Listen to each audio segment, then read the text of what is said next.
बहुत पुरानी बात है।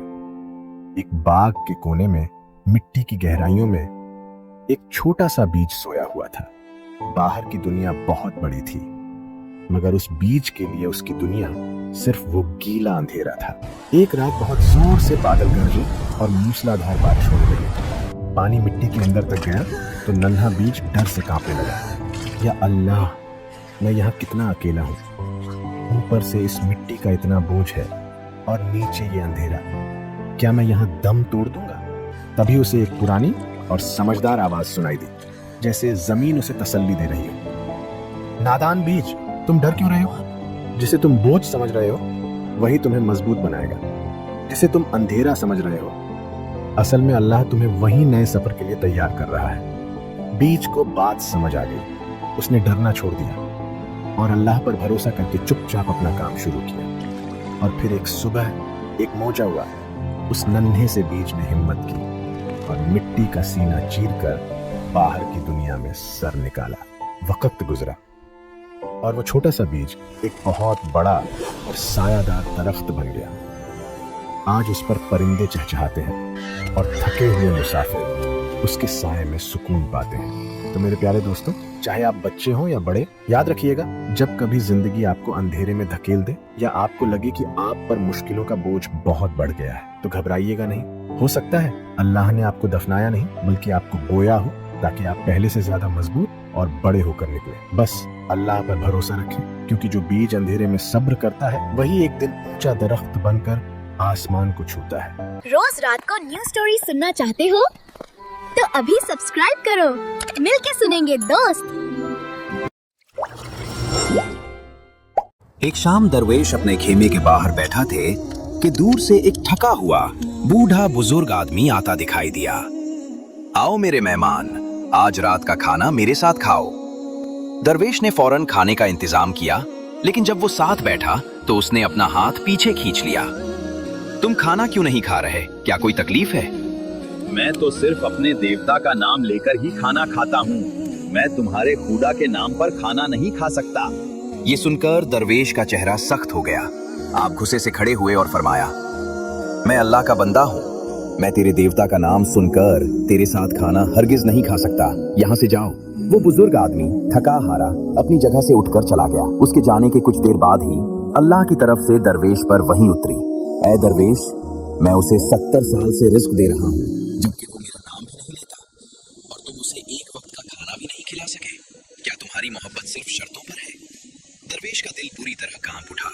उन्हें अपनी गलती का एहसास हुआ। उन्होंने फौरन उस बुजुर्ग की तलाश शुरू कर दी और उसे ढूंढकर नरमी और आंसू के साथ कहा, आए अल्लाह के बंदे, मेरी गलती माफ करना। मेरे रब ने मुझे सिखाया है कि वो बगैर किसी शर्त के रिस्क देता है। चलो वापस चलो और खाना खाओ। अब मुझे तुम्हारे अकीदे पर कोई एतराज नहीं। हम सिर्फ इंसानियत के नाते साथ खाएंगे।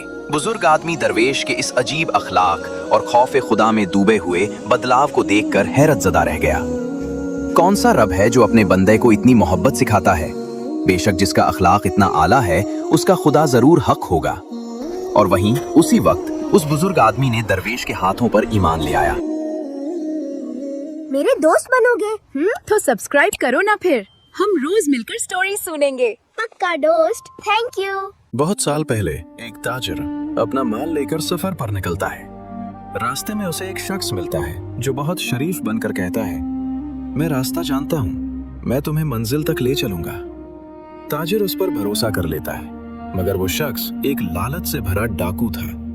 वो ताजिर को आम रास्ते से हटाकर एक सुनसान और डरावनी गार की तरफ ले जाता है। वहां पहुंचते ही वो अपनी तलवार निकाल लेता है और कहता है, अब अपना सारा माल मेरे हवाले कर दो, क्योंकि आज तुम जिंदा नहीं बचोगे। ताजिर घबरा गया।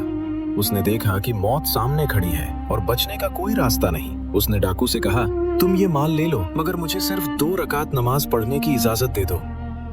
डाकू हंसकर बोला, जल्दी पढ़ ले, तेरी ये नमाज भी तुझे नहीं बचा सकेगी। ताजिर नमाज शुरू करता है।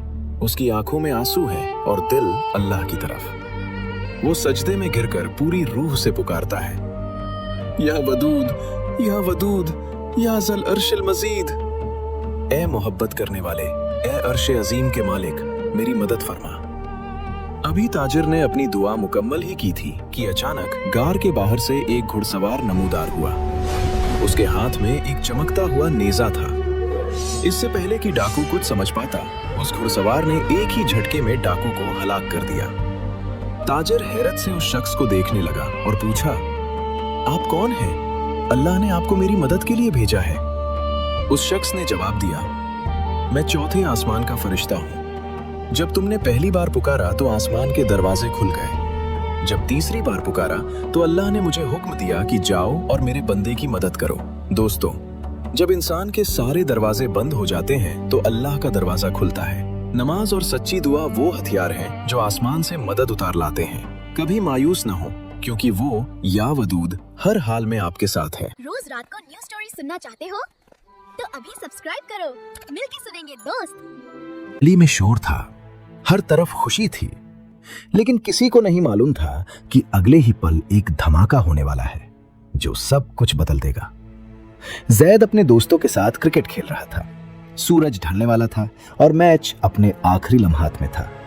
जैद बैटिंग कर रहा था और उसकी आंखों में जीत का जुनून था। बॉलर ने गेंद फेंकी, एक तेज रफ्तार बॉल। जैद ने पूरी कुव्वत से बॉल को हिट किया। बॉल हवा में बुलंद हुई और फिर एक जोरदार छाराख की आवाज आई। पड़ोसी अंकल फारूक अंकल की खिड़की का कीमती शीशा टूटकर बिखर चुका था। पूरी गली में सन्नाटा छा गया। जैद ने देखा कि उसके सारे दोस्त जा चुके हैं। गली सुनसान थी। उसके दिमाग में सबसे पहला ख्याल आया, अगर अब्बू को पता चला तो वो बहुत गुस्सा होंगे। उसने एक कदम पीछे हटाया भागने के लिए, मगर फिर उसके कानों में अम्मी की कही बात गूंजी, जैद बेटा, अल्लाह हर जगह मौजूद है और वो सब देख रहा है।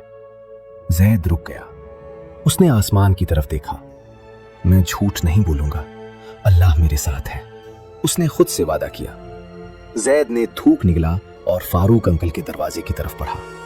उसने बेल पर हाथ रखा, उंगली ने बेल को छू लिया और पूरे घर में टिंग टोंग की आवाज गूंजी। दरवाजा खुला, फारूक अंकल बाहर आए। कौन है यहां? किसने किया ये सब? उन्होंने गरज कर पूछा। जैद का जिस्म कांप रहा था, मगर उसने नजरें नीचे नहीं की। अंकल, वो गेंद मुझसे लगी थी, मैंने शॉट मारा और शीशा टूट गया। I am very sorry. Farooq uncle ने उसे सर से पांव तक देखा। उनका गुस्सा अभी भी ठंडा नहीं हुआ था। उन्होंने पूछा, तुम्हारे बाकी दोस्त कहां हैं? वो क्यों भागे? जैद खामोश रहा। उसने दोस्तों की शिकायत नहीं की। फारूक अंकल ने एक गहरा सांस लिया और जैद के कंधे पर हाथ रखा। अंकल के चेहरे पर एक धीमी सी मुस्कुराहट आई। उन्होंने गुस्से के बजाय नर्म लहजे में कहा, जैद, मुझे शीशे के टूटने का गम था, मगर तुम्हारी सच्चाई ने मेरा दिल जीत लिया। सारी गली भाग गई, मगर तुमने अल्लाह से डरकर सच बोला। जाओ बेटा, मैंने तुम्हें माफ किया। जैद की आंखों में खुशी के आंसू आ गए। उसे लगा जैसे उसके सर से मनो वजन उतर गया हो। फारूक अंकल ने मजीद कहा, बेटा, शीशा तो नया लग जाएगा, मगर इंसान का किरदार एक बार टूट जाए तो वापस नहीं बनता। तुमने आज अपना किरदार बचा लिया। जैद ने उनका शुक्रिया अदा किया और हल्का फुल्का महसूस करते हुए अपने घर की तरफ भागा। जैद खुश तो था, मगर एक मुश्किल अभी बाकी थी। उसे घर जाकर अपने वालिद यानी अब्बू को सब बताना था। क्या अब्बू भी फारूक अंकल की तरह नर्म दिल निकलेंगे? घर पहुंचते ही जैद ने देखा कि अब्बू सहन में बैठे अखबार पढ़ रहे हैं। ये वक्त सच बताने का था या चुप रहने का? जैद अब्बू के पास गया। उसका दिल अब भी थोड़ा धड़क रहा था। अब्बू, मुझसे आज एक गलती हुई है, जैद ने हिम्मत जमा करके कहा। उसने सारी बात शुरू से आखिर तक बता दी। कुछ पल खामोशी रही।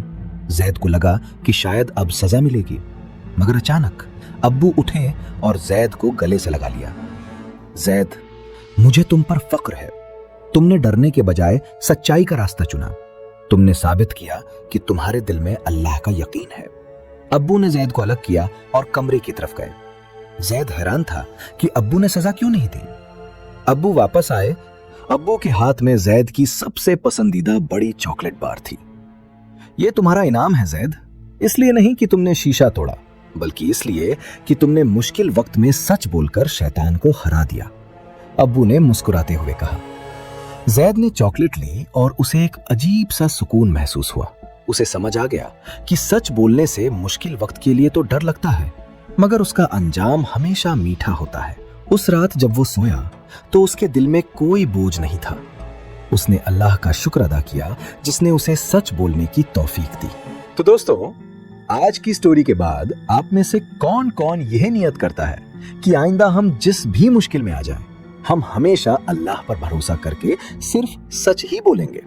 जो ये नियत करता है वो हमें कमेंट्स में जरूर बताएं। अभी तक सब्सक्राइब नहीं किया तो क्या अब हाथ पकड़ कर करवाऊं? कर भी दें अब।